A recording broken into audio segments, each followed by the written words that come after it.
Welcome to the happiest celebration on earth. Back in 1955, a young man hopped on his bicycle, came down to Disneyland, and applied for a job. Though he was to perform many roles here as a Disneyland cast member, he later became a big Hollywood star. He's come back today to take you on a magical journey through the first 50 years. Speaking of magic, here's Tinkerbell to start our show.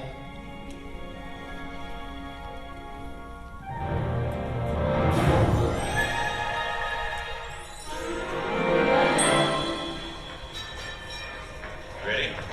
What card is that? 7. Okay, keep your eye on it. Wait. Please. Blow on it.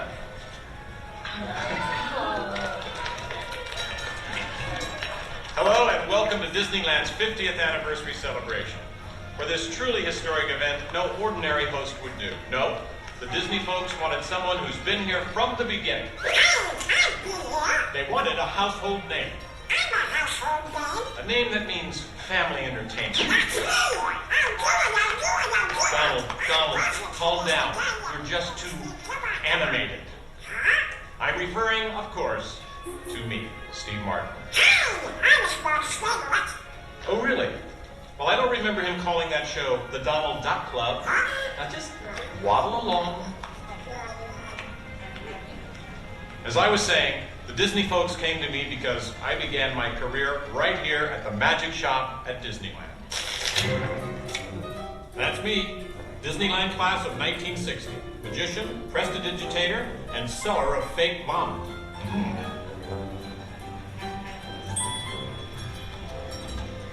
So young Steve Martin starts performing magic here, and lo and behold, they start calling the place the Magic Kingdom. Coincidence? I don't think so. But right now, I'd like to introduce you to the man who started it all, Walt Disney. Walt, tell us how it all began. Well, it came about when my daughters were very young, and Saturday was always Daddy's Day with the two daughters. Mm-hmm. So we'd start out and try to go someplace, different things, and I would take them to the merry-go-round, and I took them different places, and as I'd sit there while they rode the merry-go-round, did all these things, sit on a bench, eating peanuts. Right. I felt that there should be something built, some kind of an amusement enterprise built where the parents and the children could have fun together. Great idea. So that's how Disneyland started. I'll take it from here, Walt. Thanks. This priceless artwork shows the first design for Disneyland, a small park that would have been near the Disney Studios in Burbank. It's sweet, isn't it? But he couldn't stop there. Not Walt. He wanted a world of the future, an exotic jungle, a wilderness frontier, and... Don't worry, Donald. This is just the most rare and valuable piece of art in the Disney archives. It's the painting that sold the concept of Disneyland to the bankers. was a painting.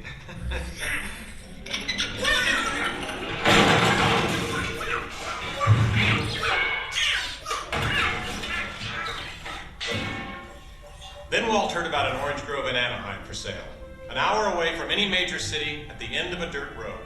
Talk about impossible dreams. If I could take you back in time. Wait a minute. What am I saying? I'm a magician.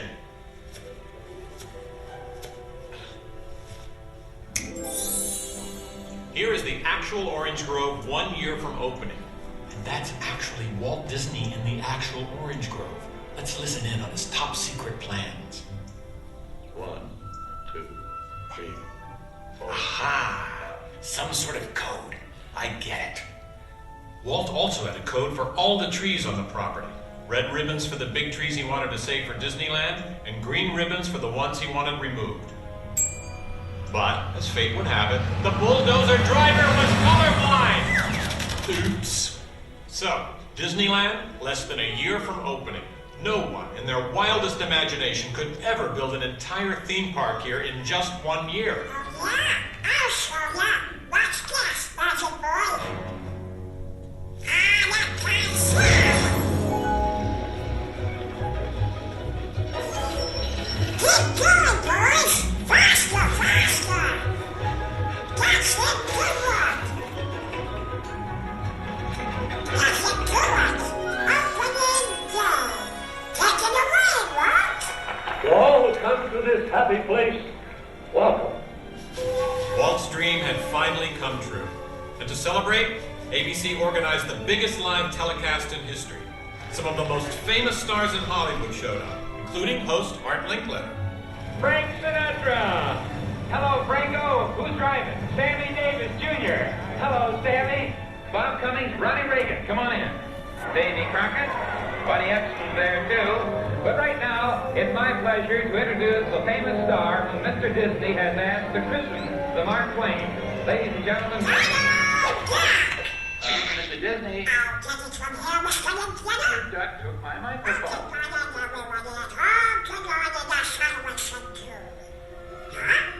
Hey, what's the big idea? I'm translating. Nobody can understand what you're saying. You can't do. Cannot. Can. Not. I'll show you. Ignore the duck. As I was saying, the lands that America saw on the Disneyland television show became I'll show you what's going on. Now, one more side. Oh, yeah. On the opening day, we had Frontierland, Tomorrowland, Fantasyland, and Adventureland. It was a perfect day. Oh, really? I wouldn't say perfect. It was 100 degrees in the shade, and the freshly poured asphalt was still wet. 11,000 people were invited, but 28,000 showed up. Meanwhile, the magic of live TV, a little less than magical. Signifying man's achievements. I thought I got a signal. There's been something going wrong here for just an instant. He's looking for a microphone. He looks all confused.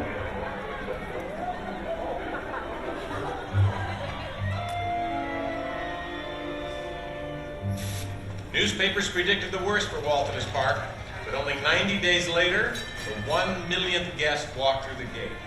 Disneyland not only survived, it thrived.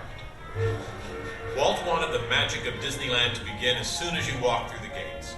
And your first stop is this turn-of-the-century street inspired by the small town where Walt grew up. He felt so at home here.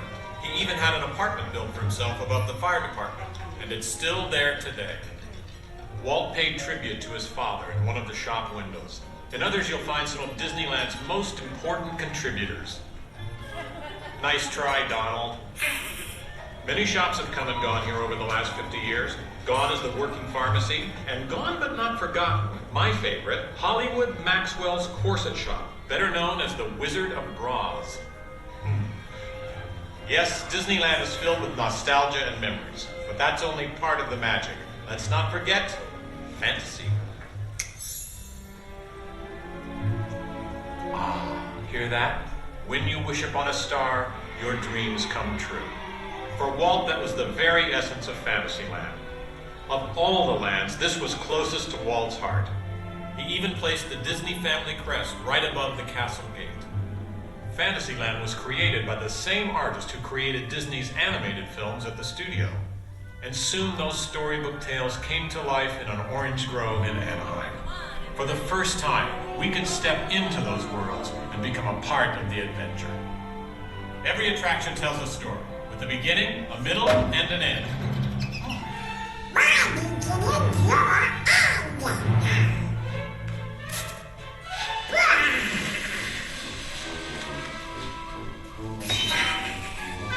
And sometimes a story has a surprise ending. I feel bad. In Adventureland and New Orleans Square, surprises happen all the time. In fact, Disneyland is the only place I can think of where you can be attacked by pirates, frightened by ghosts, and nearly crushed by a giant boulder, while keeping your arms, legs, and feet inside the vehicle at all times. And here's the adventure that started them all. Remote rivers through a treacherous jungle. Could something go horribly wrong? Only a punchline. Over the years, the Jungle Cruise has become a showcase for handsome and witty river guides. Oh no! That big elephant is coming up to us and it looks like he's going to squirt us! Everyone in the back! Get down! Don't worry, it never happens.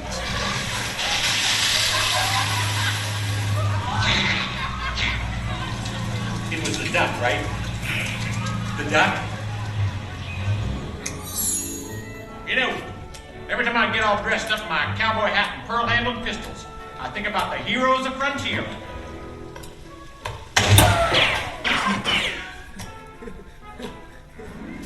You see, Walt believed it was important to pay tribute to the pioneers who blazed a trail across frontier America. And I agree. Especially when it involved saloon girls and blazing six guns. In Frontierland, you could meet popular Disney heroes of the day, like Davy Crockett and Zorro. For a while, there was an authentic American Indian village. And in the little mining town called Rainbow Ridge, you could board a mine train or pack mule to explore nature's wonderland. And then the West got a whole lot wilder. Big Thunder Mountain Railroad was a thrilling addition to Disneyland's growing mountain range. The first peak was the Matterhorn, one of Disneyland's first e-ticket attractions. But the most out-of-this-world mountain of them all is right here in Tomorrowland. When Disneyland first opened, Tomorrowland gave us a preview of the amazing, futuristic world of 1986. Okay, so the 1980s didn't turn out that way. But Tomorrowland is really about imagining the possibilities of the future. So we got to go to the moon before real astronauts did. Hello. Welcome to the moon. As you can see, it isn't easy to work in these spacesuits. But this faceplate is all there is between me and an absolute vacuum. We got to travel through the mighty microscope on atom-mobiles, beyond the realm of normal magnification. Can this be the threshold of inner space? We even traveled through liquid space on submarines. And no, you're not hallucinating.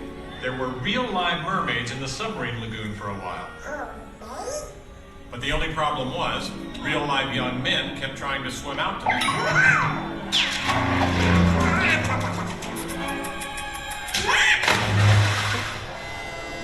Tomorrowland has always been a showcase for new ideas and new inventions, including one of Walt's most famous.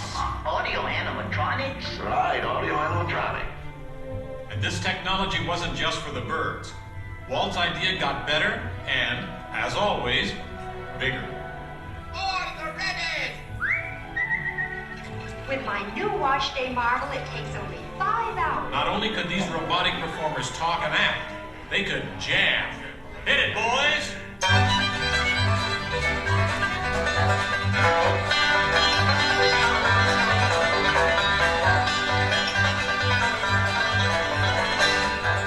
Yes, Disneyland has had thousands of great entertainers over the years, and not all of them have had servos and circuit boards.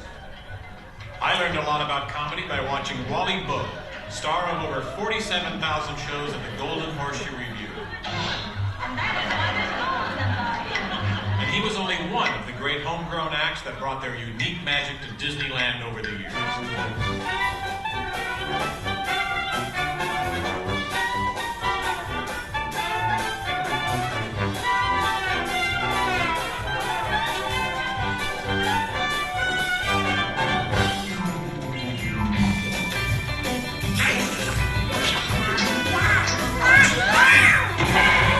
Of course, the headliners weren't bad either.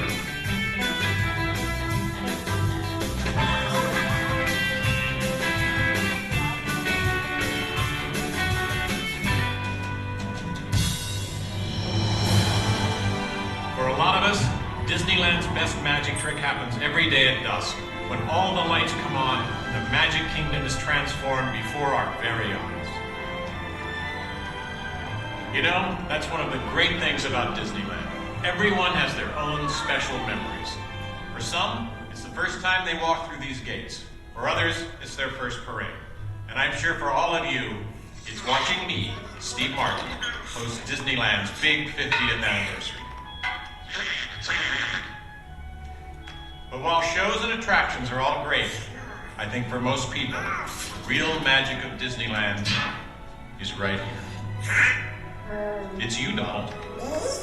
Yes, it's you and Mickey and all the rest of the gang who always make us feel like old friends. Oh. Shall we? Let's do it! Goodbye, everybody.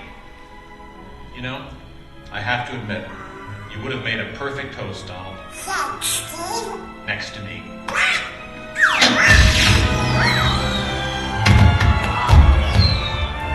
To all who come to this happy place, welcome. Disneyland is your land. Here age relives fond memories of the past. And here youth may savor the challenge and promise of the future. Disneyland is dedicated to the ideals, the dreams, and the hard facts that have created America, with the hope that it will be a source of joy and inspiration to all the world.